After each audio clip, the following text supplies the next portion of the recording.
Martin Clunes, Bill Bailey, Ian Beale. Michael Beale.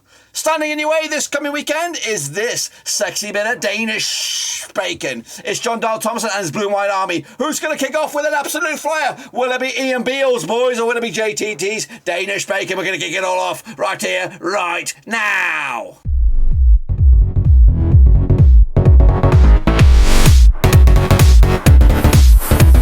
That's right, folks, back once again with another match preview. Looking forward to a start of a brand new EFL Championship season. And, of course, Blackburn Rovers kicking off their campaign up against QPR. We'll take a look at that and more in just a second. If you're new where you've been, smash your subscribe button and bang out today. All things Rovers related, Championship related, world football related. We got it all here, boys. Under one Rooski. That's right. Of course, it's felt like an eternity. Oh, yes, since we've been in action, of course, but we're now back. Of course, two new managers will kick it all off together right here at Ewood Park, and we'll talk about that, of course, in just a second. Of course, big shout out to my VIPs. They are the patron guys. You know who you are. But anyway, let's talk about what we're talking about. It is QPR, and it is Blackburn Rovers. Now, I do want to apologise for the state of this preview, because usually the previews are full of a lot of information. It always is very, very tricky to get off and get the stats and get all the ducks in a row for match number one. So I'm coming at you a little bit bare bones, but of course hopefully we're going to move on forward once the season kicks up into top gear. But anyway, let's talk about it now. Of course, it is QPR visiting Blackburn Rovers at Ewood Park. Now, these two sides have played each other 29 times since 1993. 16 wins for Rovers, 5 wins for QPR, and we've got 8 draws as well. Just one defeat over the past 5 for Rovers, of course, over pre-season. That was that bit of a weird game against Accrington Stanley. Meanwhile, QPR coming to this, just one defeat past 5 for them, 58% form also. So, of course, both sides coming into this in reasonably good spirits, of course. Biggest win, though, for Rovers over QPR was a 4-0 win. The biggest win the other way was a 4-2 win.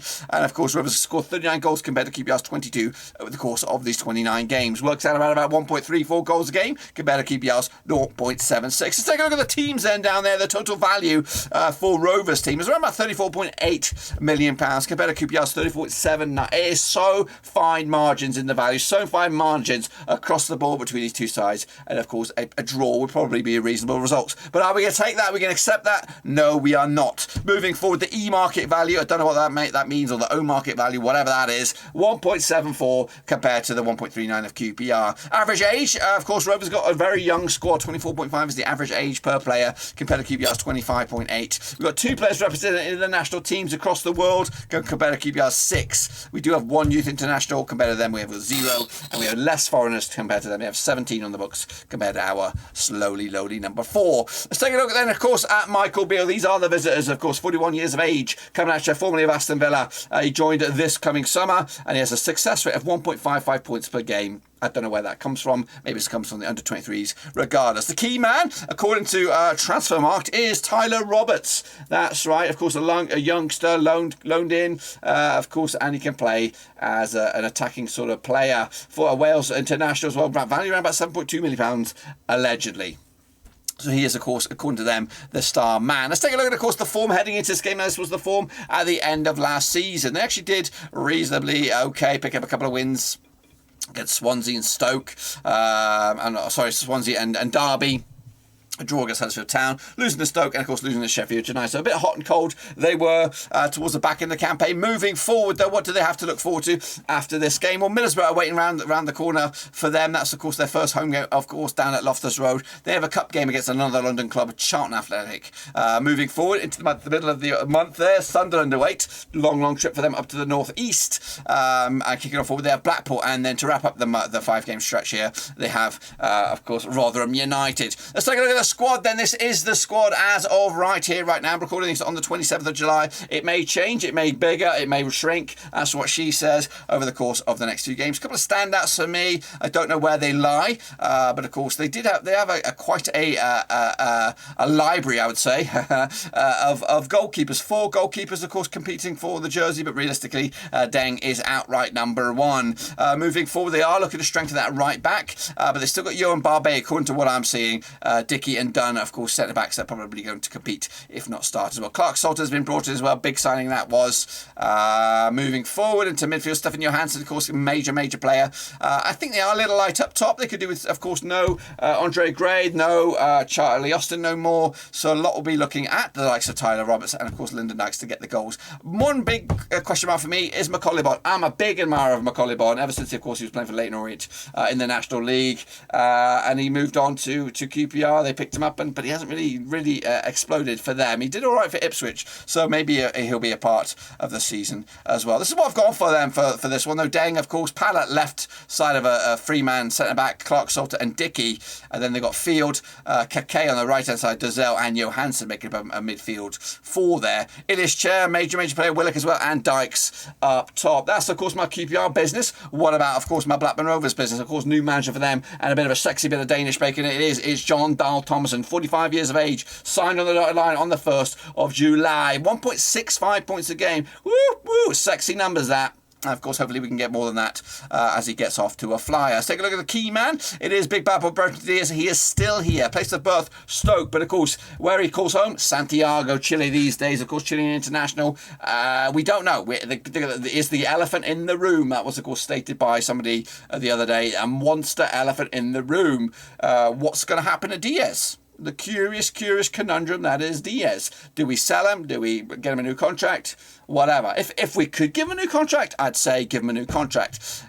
But if not, then bloody sell the bastard. We don't want to be made fools of once again in the transfer window next season. So sell him or get him a new contract one way or another. So we'll see. I think we will sell him. I think we will have him for a good 5 or 6 games this campaign.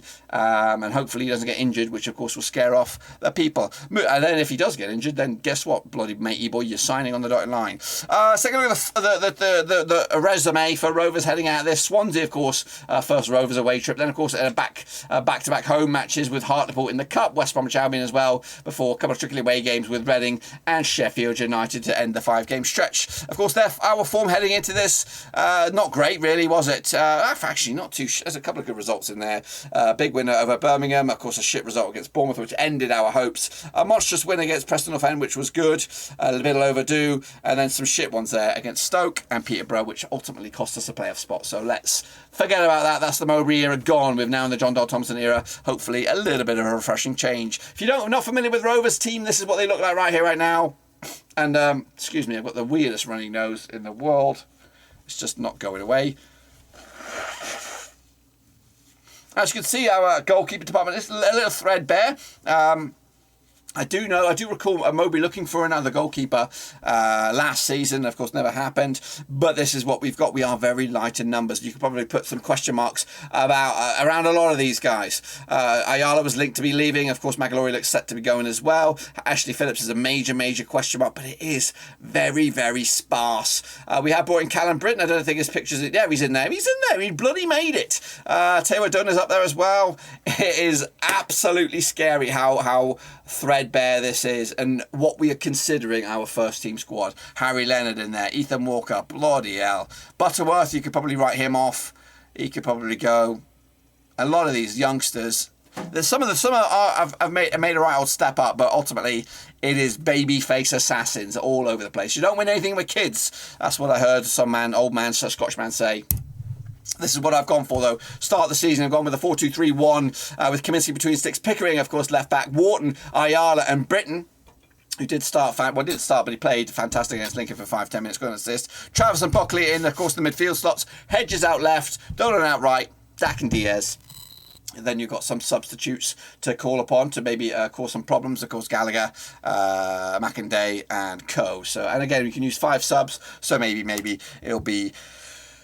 something that will work in our favour. Let's take a look at the form then. Of course, heading out of the division. Of course, this was last season. Rovers' form was pretty shitty, of course. Where are we? We're about middle of the road there. 15th, of course. QPR, 17th, of course. So we both needed that reset. And, of course, both sides decided to get rid of the manager. It's not like a sacking. It was a parting of the sea from both Warburton and Tony Mowbray. Of course, Warburton has gone on to West Ham as an assistant coach. Mowbray got his feet up for the time being and Chillax relaxing, of course. I'm probably getting a little bit of itchy bum sort of vibes right now, as of course the seasons are about to start.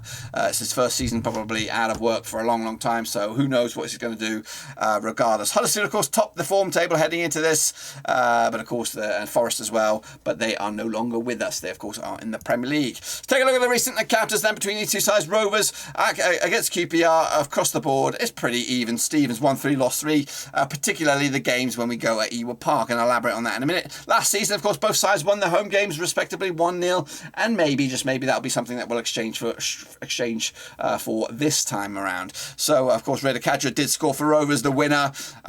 It was a spectacular goal, wasn't it? Of course, we were in a bit of a rut at that point. He's since gone on to Sheffield United. In his chair, though, still remains at QPR for the time being. So that's that. Let's take a look at the home games then. Of course, Rovers unbeaten against QPR over the last 6 occasions. We get 5 wins and a draw, of course. The last draw was way back in 2016. So 5 wins on the bounce for Rovers at home. So hopefully we can make it a 6-peat and, of course, get off to a flyer as well. Before all that, I want to let you know that I will be covering the game, of course, watch along right here at Blackburn Rovers. We'll even have, I am hoping, a live preview event beforehand where we'll get instant reaction from, of course, the team news. Of course, I'll even have a couple of people at the ground. They'll do a phone in and give their reaction themselves to the team news and maybe have a bit of a vibe, what they're seeing there on the ground. That's, of course, to look forward to. So make sure you smash your subscribe, smash the thumbs up, and smash the little bell, boys and girls. But anyway, let's get back into it, of course, and take a look at the table. This is it. Let's end the fucking show, boys. Cut it there. Cut it. Stop the vote. Stop the count. Stop the bloody count, because Rovers will be automatics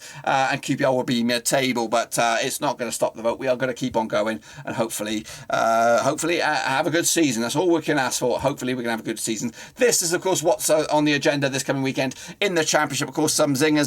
Huddersfield kick off against them freaks, of course, on Friday night. That's right. Blackpool against Reading, Cardiff against Norwich, of course, Rotherham against Swansea, Luton Town against Birmingham, Hull City against Bristol City, Wigan against Preston, bit of a derby, that bad boy, Millwall against Stoke, Middlesbrough against West Brom, Sunderland, of course, returning up against Coventry, that's on Sunday, and Watford against Sheffield United, that's on Monday night. That is right. I think that is all I've got for you for the opening preview. Of course, like I said, there's not much to get excited about, there's not much stats to get off with, and to be honest with you, there's not much to get too caught up of, or our knickers and twists for a Blackburn Rovers fan. We are a little bit threadbare in the squad. Transfer activity is going to increase. That's what we're saying, and that's what we're hearing.